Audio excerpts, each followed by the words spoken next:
ओम शांति।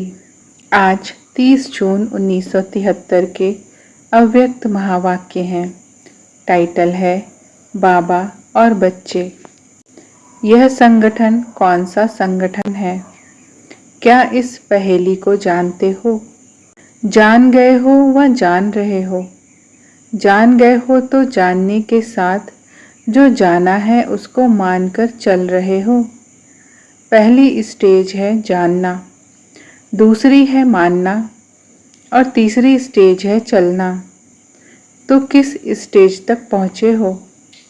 क्या last stage तक पहुँचे हो? जिन्होंने हाँ की उनसे प्रश्न है कि लास्ट स्टेज अर्थात तीसरी स्टेज क्या एवरलास्टिंग अर्थात चिरस्थायी है? तीसरी स्टेज तक पहुंचना तो सहज है और पहुंच भी गए हैं, लेकिन लास्ट स्टेज को अंडरलाइन करके एवर लास्टिंग बनाओ। मैं कौन हूँ?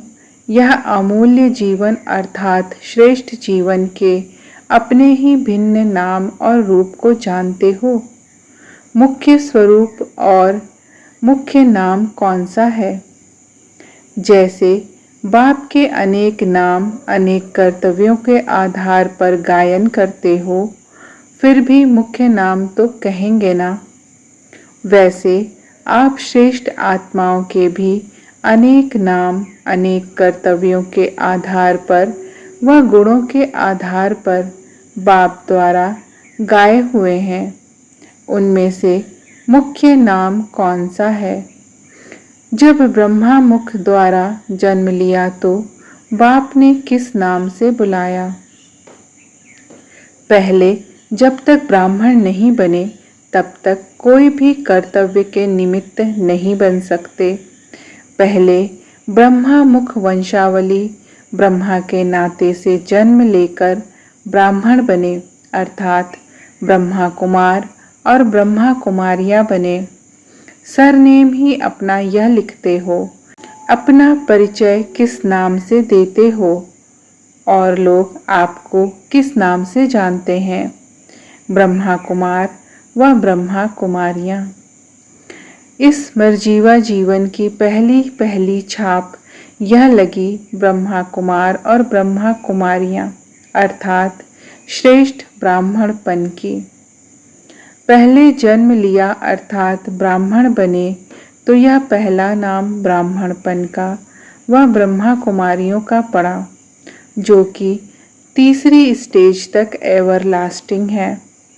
एवरलास्टिंग अर्थात हर संकल्प, बोल, कर्म, संबंध, संपर्क और सेवा सभी में ब्राह्मण स्टेज के प्रमाण प्रैक्टिकल लाइफ में चल रहे हों। संकल्प में भी व बोल में भी शूद्रपन का अंश मात्र भी दिखाई ना दे।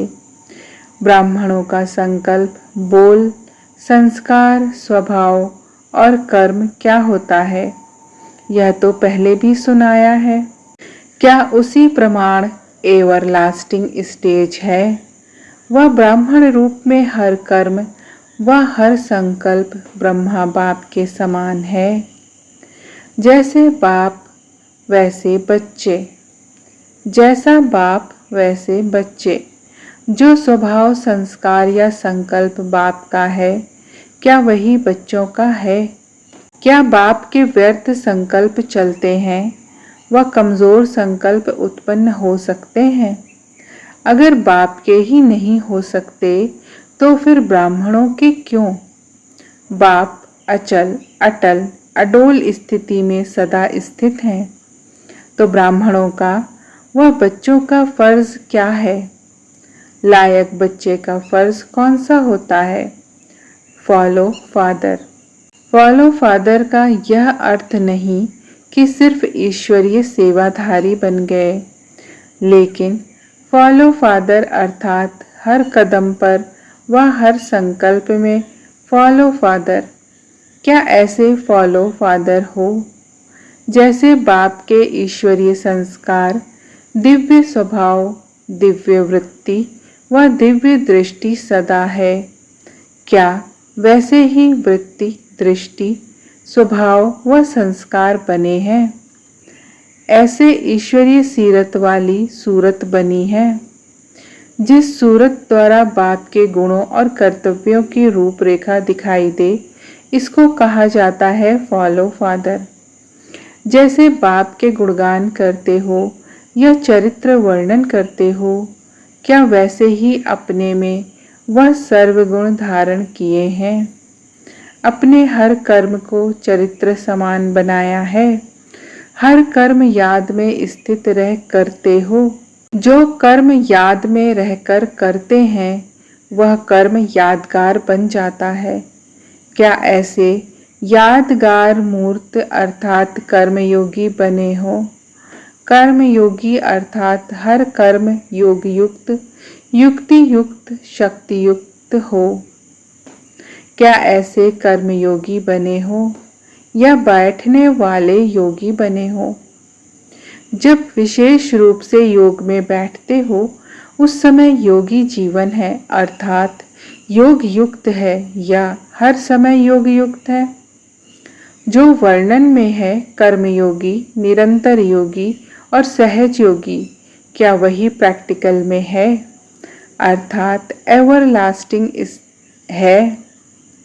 क्या कर्मयोगी को कर्म आकर्षित करता है या योगी अपनी योग शक्ति से कर्मेंद्रियों द्वारा कर्म कराता है? अगर कर्म योगी को कर्म अपनी तरफ आकर्षित कर ले तो क्या ऐसे को योगी कहा जाए? जो कर्म के वश होकर चलने वाले हैं, उनको क्या कहते हो? कर्म भोगी कहेंगे ना?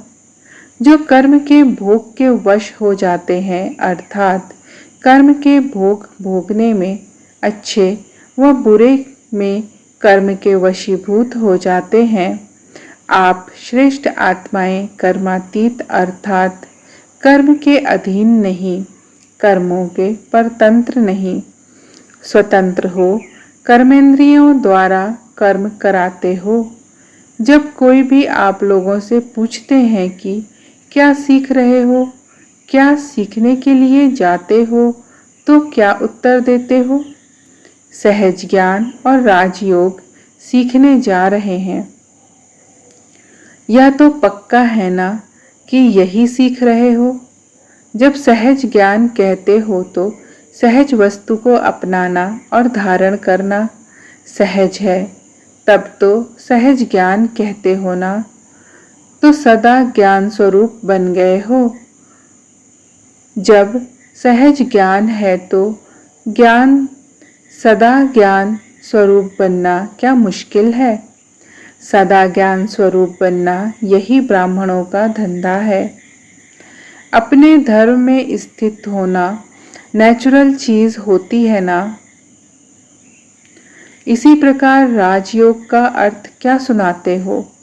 सर्वश्रेष्ठ अर्थात सभी योगों का राजा है और इससे राजाई प्राप्त होती है। राजाओं का राजा बनने का योग है। आप सभी राजयोगी हो या राजाई भविष्य में प्राप्त करनी है? अभी संगम युग में भी राजा हो या सिर्फ भविष्य में बनने वाले हो?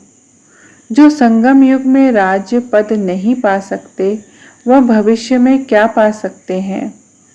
तो जैसे सर्वश्रेष्ठ योग कहते हो, ऐसा ही सर्वश्रेष्ठ योगी जीवन तो होना चाहिए ना।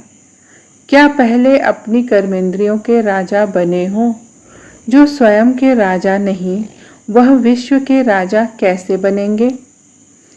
क्या स्थूल कर्मेंद्रियों व आत्मा की श्रेष्ठ शक्तियाँ मन, बुद्धि, संस्कार अपने में, अपने कंट्रोल में है अर्थात उन्हों के ऊपर राजा बनकर राज्य करते हो?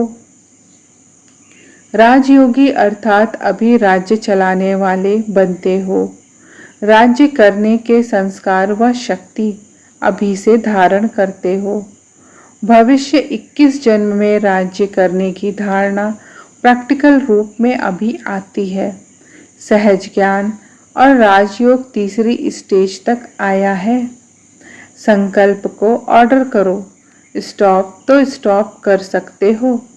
बुद्धि को डायरेक्शन दो कि शुद्ध संकल्प व अव्यक्त स्थिति व बीज रूप स्थिति में स्थित हो जाओ तो क्या स्थित कर सकते हो?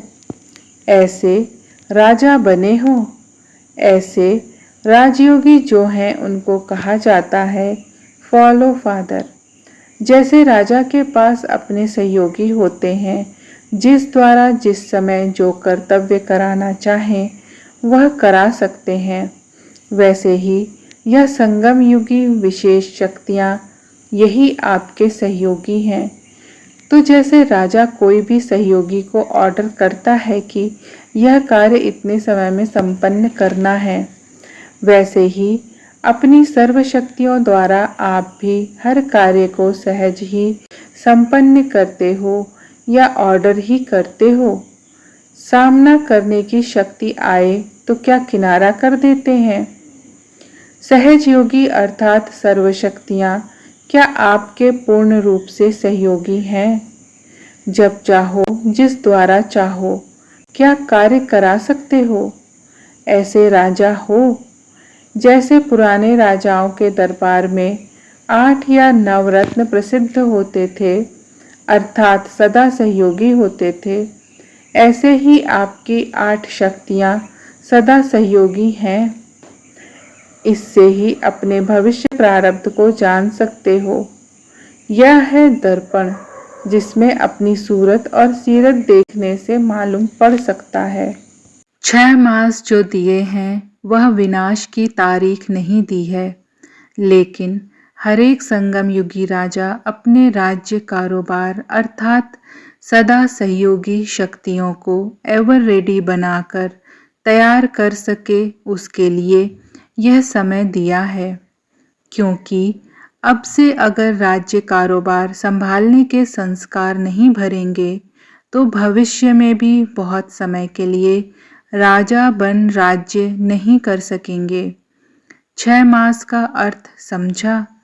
अपने हर सहयोगी को सामने देखो और अपने संकल्पों को स्टॉप करके देखो।